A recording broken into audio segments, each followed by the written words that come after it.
You are listening to The Scope, a podcast dedicated to having open conversations about healthcare topics relevant to our patients and community. Today we're talking about pelvic health. Let's get started.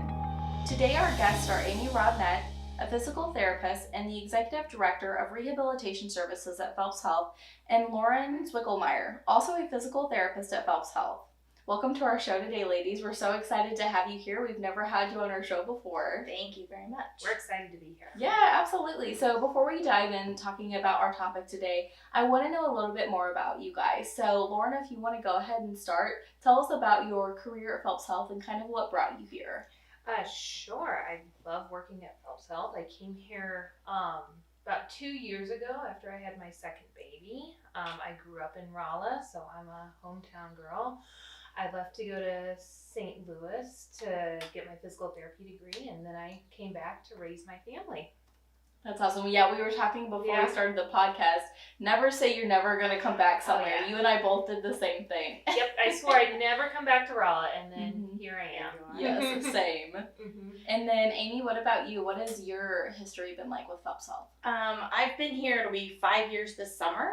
My husband and I, he grew up outside of here in Viburnum, and I grew up outside of Jefferson City, and I've been a PT for probably nearly as long as Lauren's been alive.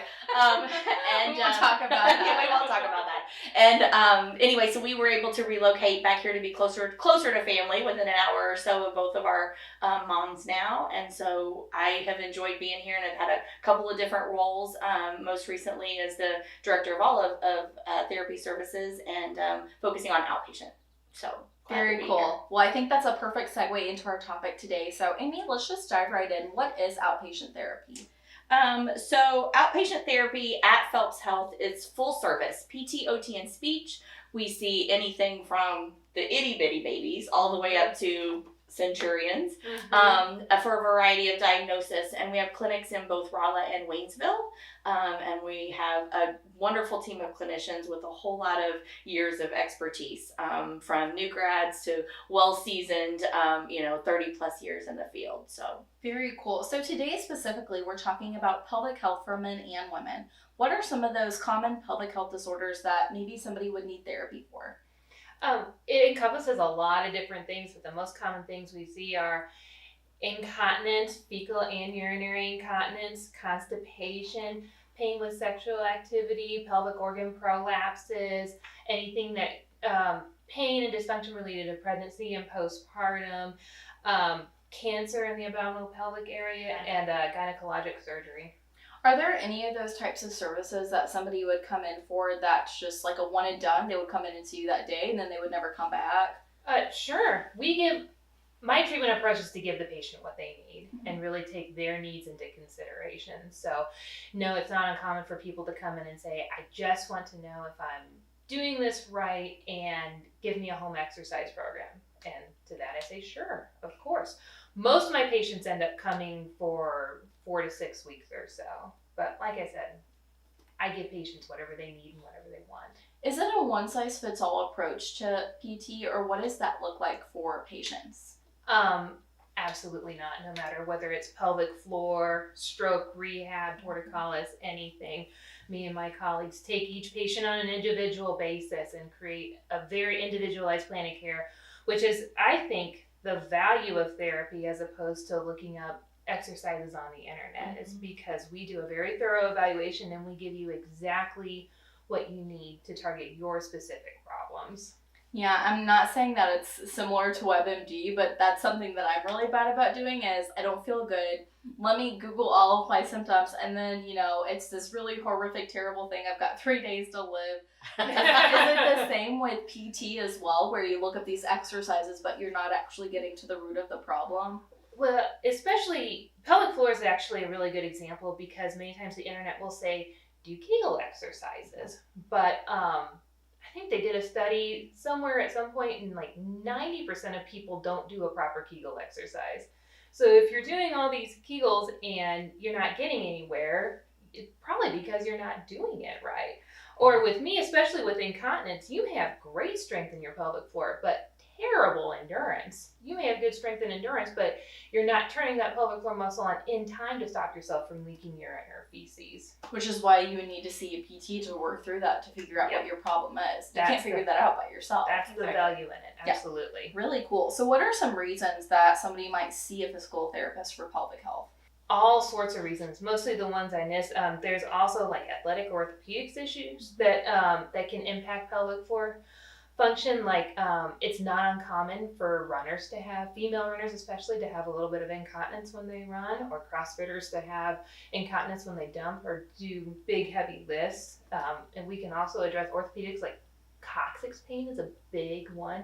Mm-hmm. And a lot of times back pain and sacroiliac pain also kind of fall into the realm of pelvic health. Okay, so whenever you talk about pelvic health, I'm thinking about a very embarrassing situation whenever I was in high school. We all had those. Oh, yes. And we had to run sprints. And we ran sprints, I think, for 45 minutes. And whenever we were running sprints, I remember I went to go squat down because I was so exhausted, right? And I leaped, for lack of better words, right? Mm-hmm. Is that normal? Is that something that I should have gone and get checked out? It is not normal to have any sort of leaking when you sneeze, cough, run, jump. Wow. Laugh. Like that. Laugh, yep. Anything, squat down, stand up from sitting in a chair. None of that is normal. So if you're having anything of that, it definitely warrants evaluation. Yeah, really funny. I remember when that happened, I was thinking, it must just be because I ran so much. My body is telling me I'm done. My other muscles will work. Yes. Yeah. So what is the pelvic floor? Let's define that. The pelvic floor is this really cool muscular sling that sits at the bottom of our body between our sits bones, our tailbone, and our pubic bone. And its job is to hold those lower organs up and in and give them stability. And it's responsible for continence. Okay, whenever you say continence, what does that mean? Keeping pee and poop in. Okay. And are pelvic floor issues underdiagnosed, overdiagnosed? I think that they're underrecognized and undertreated. I think that we, especially women, have done a really bad job of normalizing things that are pelvic floor dysfunction, like incontinence, especially after pregnancy. And it's going to happen because I'm older. It's going to happen because I've had kids. Yep. And sexual pain is another one. Oh, it just kind of happens. So I think it's just under-recognized. And probably not verbalized to physicians oftentimes. Yes. Mm-hmm. So we've almost normalized it. Mm-hmm. I think in many cases, yeah. Speaking with many of my patients, yeah, it's a little bit normalized, but it's not normal. How can patients, whenever they go in to see their PCP or maybe their gynecologist, their lady doctor, how can they bring up that kind of awkward conversation? I think being open with your doctor is really good advice for the pelvic floor and everything. I think a good way to say is, I'm having leakage when I laugh, or I can't make it to the bathroom in time, or it hurts when I have a gynecologic exam, or when I'm trying to be intimate. What options are available to me? Great advice. Really, really great advice. I know I'm very honest with my gynecologist, Bina Green, but she's really awesome. She's a very easy person to be open with, right? She's wonderful. Yes, it's not always easy to be open and honest about those really awkward conversations, but I think the more often that we have them, the easier it becomes. Well, and with males as well. With men, it's probably even more difficult. You know, a woman is going to have a specialist, their gynecologist that they're going to come and see. A man may check in with their PCP only when something's wrong. And so it's probably not going to come up in common conversation. That's for sure. It's not. So what do pelvic floor issues look like between men and women? What's the difference?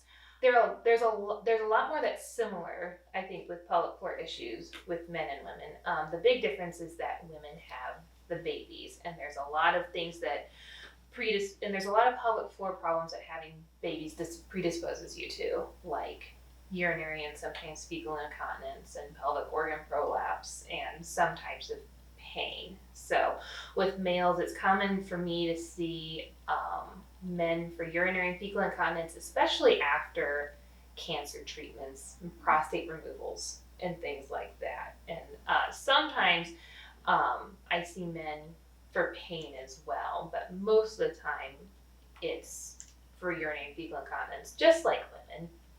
So it's after a stroke. Yeah, after a stroke. Thanks for bringing that up. It's common to have pelvic floor, urinary, and fecal issues after a stroke. Why is that common after a stroke?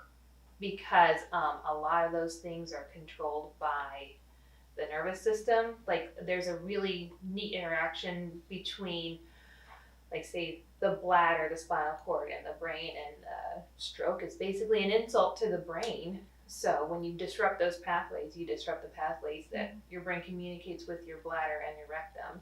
Yeah. But our whole body's connected, right? Yeah, that's why it's so important to take care of our bodies.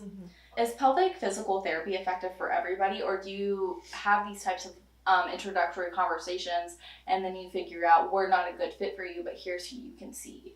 Absolutely, and that's with every physical therapy interaction, be it back pain or stroke or knee pain or whatever. Part of my evaluation is answering the question, are you appropriate for physical therapy? And if the answer is yes, then great. But if the answer is no, then we send you to someone who can help you.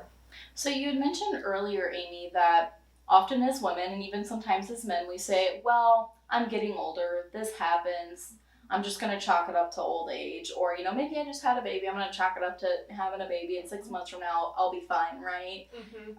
Does pelvic health actually deteriorate with age, or is it something that we can control and manipulate and make sure that we keep healthy? Just like every part of the body, people are like classic cars. We run fine as we get older, we just need a little bit more maintenance, and the pelvic floor is absolutely no different. I love that analogy because everybody loves classic cars, right? They're beautiful. I think so. It's like a fine wine. That's right. Yeah, so are human bodies. Keep using them. You're just more predisposed to some issues as you age, but that doesn't mean that it's normal. You're more likely to leak urine when you cough or sneeze or laugh as you get older, but that still doesn't mean it's normal. So as you get older, what can treatment options look like? Or even somebody who's young, if they come in and they see you and you say, treatment with us is a really great option, let's look into that, let's continue those discussions. It all depends on where your pelvic floor is failing you. So if the issue is incontinence, my exam finds out, is it a timing issue? Is it a strength issue? Is it an endurance issue? And then we tailor those exercises to fit that. So if it's a strength issue, then we can use weights. You can purchase weights on the internet, and we can help strengthen those muscles up that way. You can do all different types of Kegel exercises, from max contractions to graduated contractions to holds to quick contractions, based on what your body needs. And also, when you come to pelvic floor therapy with me, you're not just going to focus on the pelvic floor, because this whole area interacts with each other. So we're going to be doing abdominal exercises as well, because a strong core works together with the pelvic floor. You can't have a strong pelvic floor and a weak abdomen. We also do hip exercises because that's part of the core as well.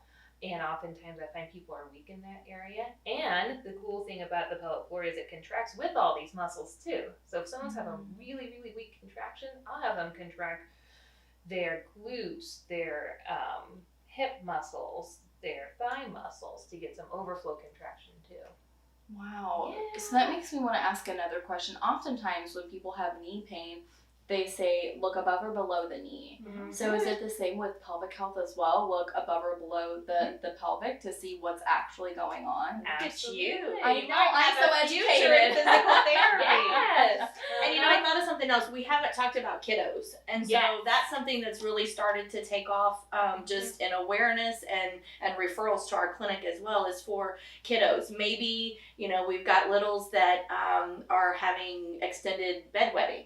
And that's an issue that can be addressed through pelvic health. We've got some that there's pain with urination or with bathroom issues. There's vesico-ureteral reflex is a big one. Thank you. That was the word I was going to come up with. Which they get a lot of bladder infections. Okay. Because I think a big problem with that is that their ureters, the urine reflexes back up into your ureters and their kidneys. So Or we have sometimes kiddos that just refuse to go to the bathroom anywhere except for home, and so they've held it all day at school, and they end up with issues there. So all of those are reasons for maybe pediatricians to consider pelvic health referrals as well. Mm-hmm. So that made me think of lots of questions. So my first question is, does weight affect pelvic health?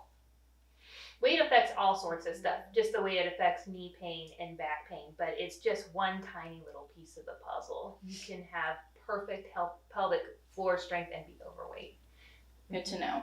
So something else you'd mentioned too is sometimes kids, even adults, do this as well, right? I know somebody in my family that will refuse to use the restroom anywhere but at home, and they're in their 50s. Or not go while they're on vacation. Yes, absolutely. They'll go, but not Yes, certain. not Yeah. normally, Yes. right? So Yep. does that affect your pelvic health as well, even as an adult, if you wait too long to use the restroom?